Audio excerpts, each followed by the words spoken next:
how we want to go. I'm Justin Del Torre. I'm Ryan Garcia. I'm Gal Palmino. And I'm William Nuno. This is our podcast for Song of the Hummingbird. We chose for our 3 topics. We chose religion, culture, erasure of identity, and end of an era for indigenous people. Yeah, so with culture and religion, we kind of bunched it in together because I feel like it kind of goes hand to hand with each other because like religion is like a big thing for both of the, for the natives and the Spaniards who came over. And I think when the Spaniards colonized them, it like mixed in with their culture. Yeah. Even though it wasn't originally their culture, like it's still, but I feel like it goes hand in hand. Yeah. Like they're together. Yeah, because a lot of their daily routines and a lot of the protagonist things that she does, they're also very ingrained in religion. Like she has the part where she talks about her marriage ceremony and whatever later in the book.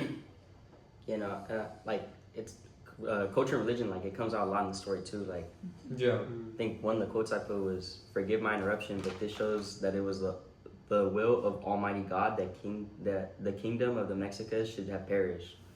And it's like, that's like, it's insane because it's like they put like their religion into the fact that they colonized like someone's life. Like they literally ruin people's lives, but their excuse is the religion. Yeah. And that's their culture. Their religion is part of their culture. So it's like, it's the same thing for them. Mm-hmm. Yeah, and there's like a specific part that Benito got curious when Hummingbird asked about her ritual, or like was it? It was it was a prayer that Hummingbird did, and Benito got curious, and he's not really supposed to hear that because supposedly the higher ups didn't like hearing when the indigenous were talking about their own personal lives. Yeah, their own personal lives. Yeah. And so when she started reciting, Benito like immediately cut her off, and then he was like, "Oh, dude, that's devil stuff. That's devil worship. Try to like forget about that." So I mean, they really try to get them to forget their own culture and religion that they had themselves. Yeah, so every time like she would bring up like her culture and religion, like you said, she would just get shut down, but she would keep bringing it up just to like kind of mess with him. Yeah. So it did work, and then he kind of like eased into it, so she got some slack cut on her later on. And then, I mean, going back to what you said about how like he told her to like not recite those things because like devilish, that kind of also ties in with the erasure of identity because it's like that's their identity, like that's who they are, that's what they recite.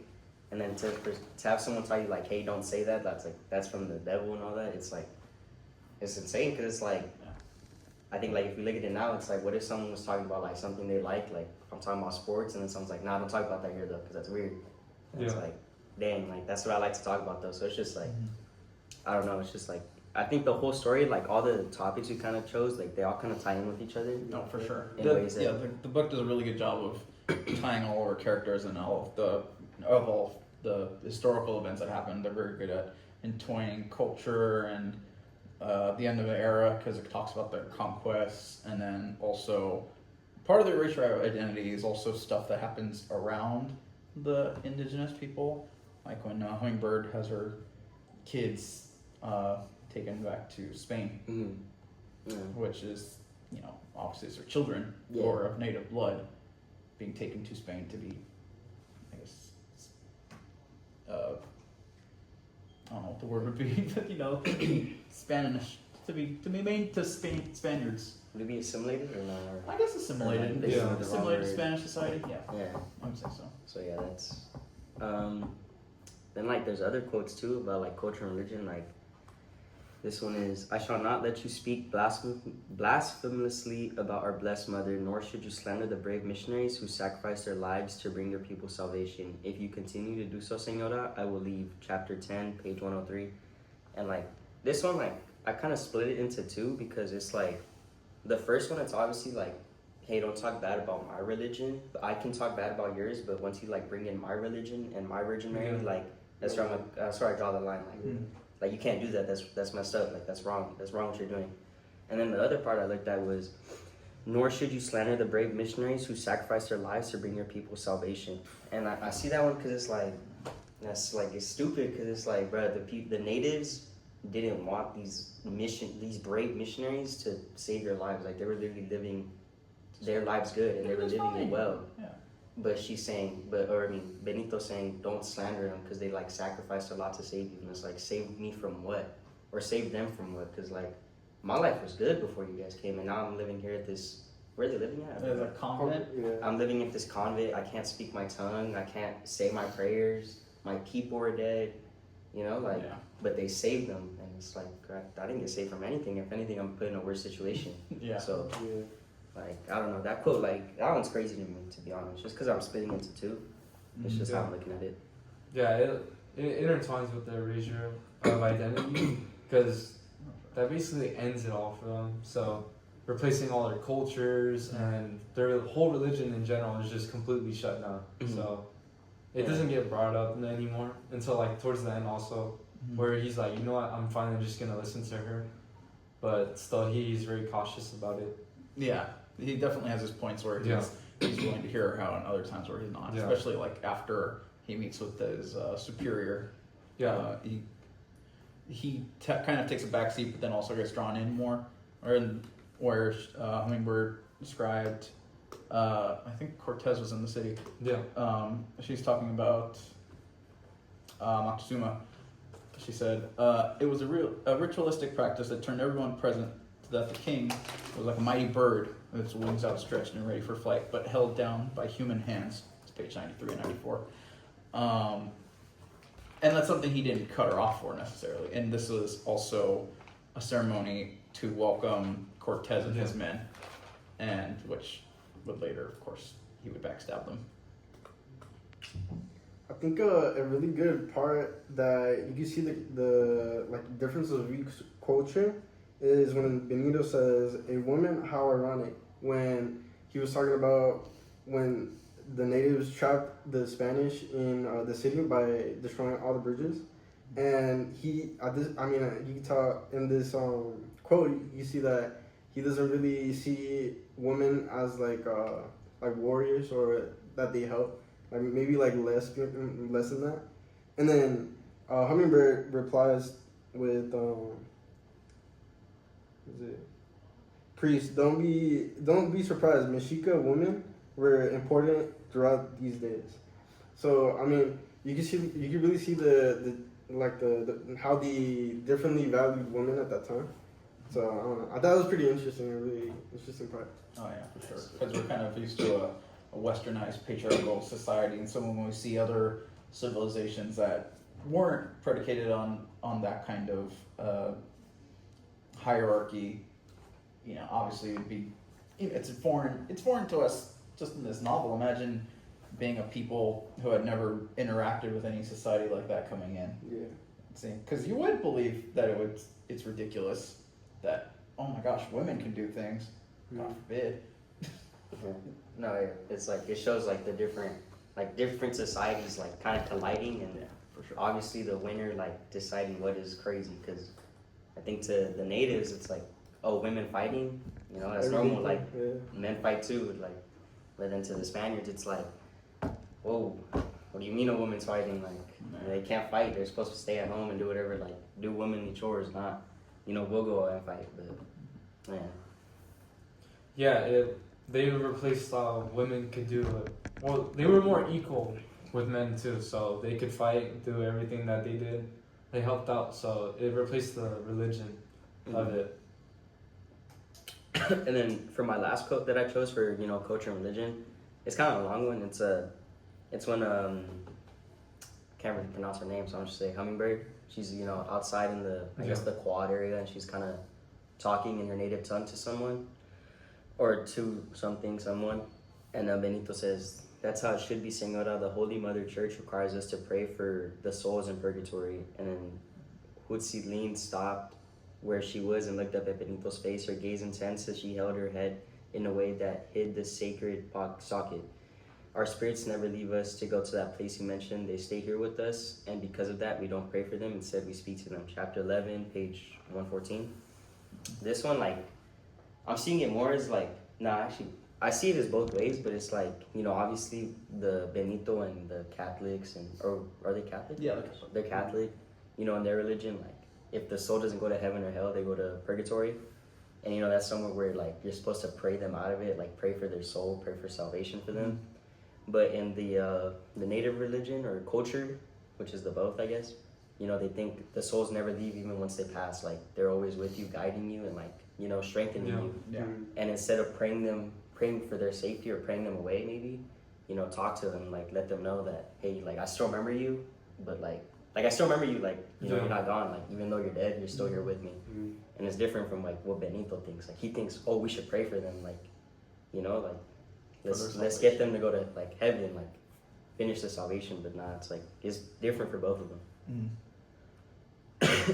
So I thought it was kind of interesting. For culture, she like talks about abortions and how she got an abortion because she got like an arranged marriage with another guy, and if they found out that she had a kid before like the arranged marriage, she would have like got killed. Yeah. Sure. So, she talked about it like it was something like everyday stuff, but when Benito heard that, he's like, oh, she's like a murderer basically. She killed the baby, but to her it was like normal day stuff, you know? Yeah, just a thing that happens in life. Yeah. As opposed to some horrible tragedy, which the Catholic Church would see it as. Yeah, because it's crazy to see, like you said, she would have died, right, if she kept the baby, if they found out she had the kid. Yeah, they would kill her. So it's like, if they killed her, wouldn't the kid also die? So it's like, why not just save one? Yeah. Because it's not even like a full kid yet, like it's not born yet. Right. Yeah, it's just church doctrine at that time at Yeah, least. it's just crazy what they're like, how they're looking at it. Like, I'd rather you die and the kid lives. So I don't know. Yeah, when she brings that up, like Benito thinks about it too. He's like, oh, maybe she's like kind of right that she would have died too. So he kind of gets like a little understanding of it. Mm-hmm. Yeah, because she even asked him, what would you do in that situation? And at first he was like taken aback, like, I'm not a woman, that never happened. But then he thought about it, and he thought about it, and he started kind of agreeing with it. Yeah. Or like just thinking about it, more like rational. Yeah, he saw her side of the story. Yeah, exactly. Yeah, that's a big thing I like about Benito. He changes a lot throughout the story. He's only there for a little bit. Yeah. He's still stuck in his ways, but he's still a little open-minded. I mean, more open-minded than his higher-ups. So Yeah. I really like that about Benito. I mean, even though he got like some crazy takes, but you know. Yeah. Yeah. And then talking about like erasure of identity, I guess like moving on from culture and religion. I think the story, like, it just completely, like, it always shows like Benito trying to like erase what Hummingbird like truly is and like what she truly was by like, you know, like not letting her speak her tongue, you know, like all these things, like, hey, like assimilate to what I do because what I do is right and what you do is wrong, and it's like it's the devil and I'm trying to save you, but it's like, you know, that's what she originally did and she wasn't doing anything bad. So I mean, like, one of the quotes that I picked on it was Senora Benito said slowly, you must forget the past beliefs and practices of your people. They are gone, never to return. More especially, those ways belong to the devil. They were filled with sin, chapter 1, page 23. And when I read it, I was like, what do you mean you gotta forget the past and the beliefs? Like, that's what keeps things moving. Like, if you have a tradition with like a family member and you just stop doing it out of nowhere, like that tradition's dead and like people forget. Yeah. Like, if you have a grandma who like maybe cooked or baked cookies and you stop doing that with your kids, like, what, so your grandma like just did it for nothing? And it's like, and you just like, you're trying to take away a piece of you, or trying to take a piece away from you, who like, when that's who you truly are, just because it supposedly belonged to the devil. Yeah, for sure. Like when they baptized all the natives and gave them Christian names. Yeah. Like Hummingbird's name was Maria something. Yeah. I mean, which she obviously does not go by at all. She, even by the end of the book, she's still, I guess what the Catholics would refer to as pagan, you know, inwardly. Mm-hmm. And I you know, part of baptizing them, replacing their religion entirely, having them recite prayers that they don't understand, that's a big part of it, right? Because they've basically taken every single aspect of every non-physical aspect of them and turned it into Spanish Catholicism. Mm-hmm. Right.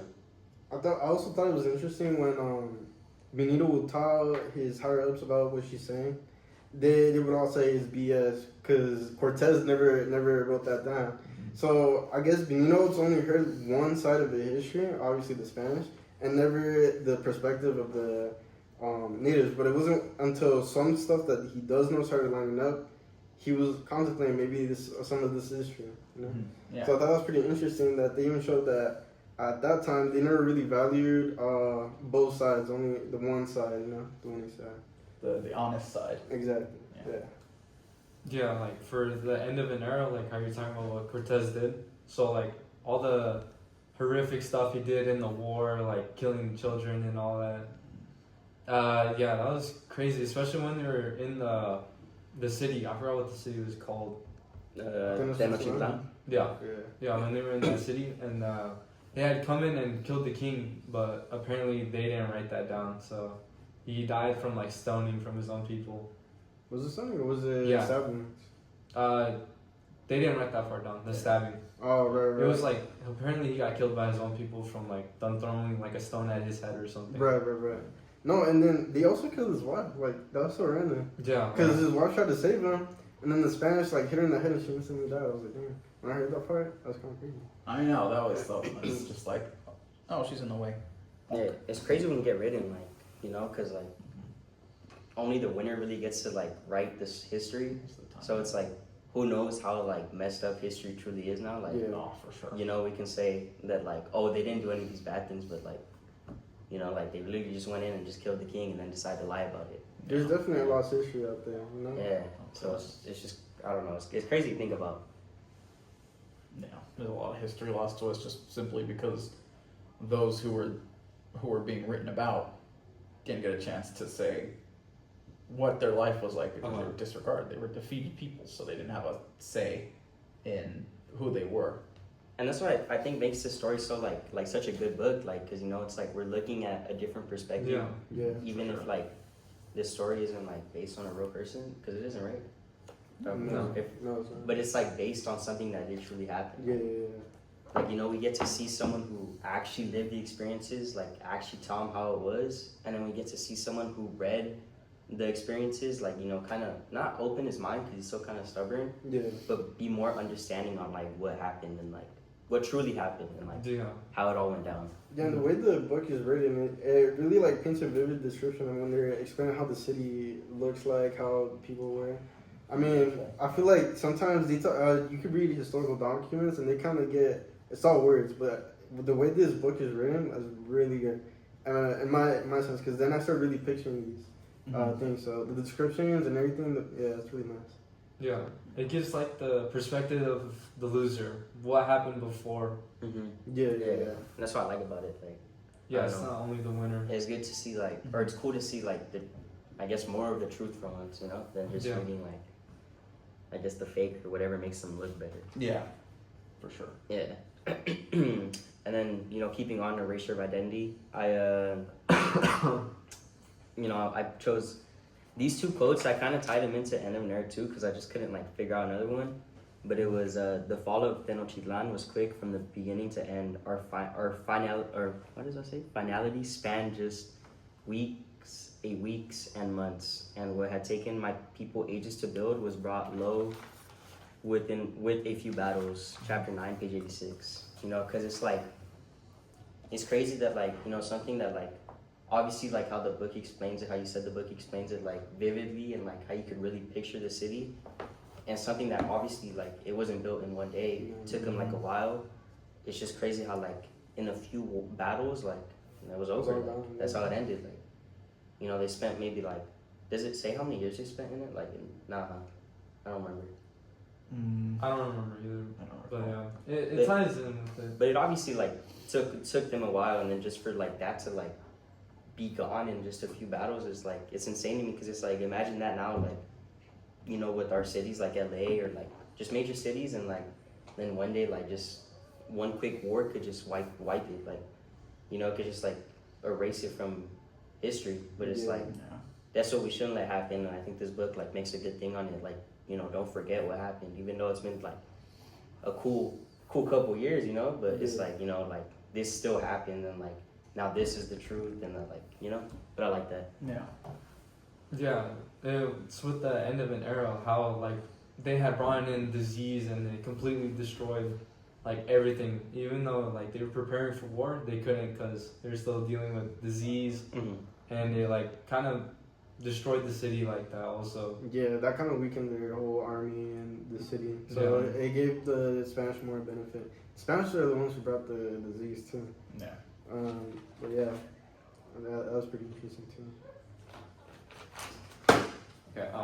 In conclusion, I thought the book was really good. I like the whole thing about giving the loser side of you, and my favorite part was probably every time like Benito would get like a little defensive about stuff, but she would do it on purpose just to get him a little mad. Yeah. No, yeah. I also really like enjoyed the book. Like, it took me a good while to read it because, you know, I couldn't find it. I just got lazy. But when I did find it, or when I got it and I read it, I actually really enjoyed the book. My favorite part was probably the same as you, like when their little rage baiting situation where, you know, Hummingbird would be like, oh, this and that, Benito would get upset, and then she'd be like, oh my god, sorry. Yeah, she'd be like laughing too. Sometimes. Yeah, it was cool. I mean, I think my favorite part was when Hummingbird killed Balthazar. Because when I was hearing that part, that caught me so off guard. But I don't know, that's pretty funny.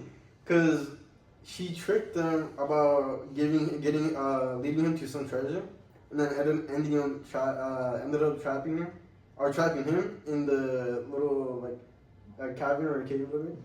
And I don't know. I thought when I heard that part, I thought that was pretty funny. But yeah, that was my favorite part. Yeah, I think my favorite part of this whole thing was kind of just how varied both characters could be, not just in like storytelling, but also like their tone. Like right here, Hummingbird has the little passage. Our gods were vanquished after the fall of Tenochtitlan, as were our traditions, and she keeps going on. But I like how she's able to kind of be feisty and have some like old people charm kind of. Yeah. And also still be very serious and introspective, but can bounce back and forth between those two pretty easily. Yeah, like how the book is written, it's written like an actual human is talking. It's very human, so I really enjoyed that part. It made reading and listening to the book really easy. So it like painted vivid descriptions of a lot of stuff. So.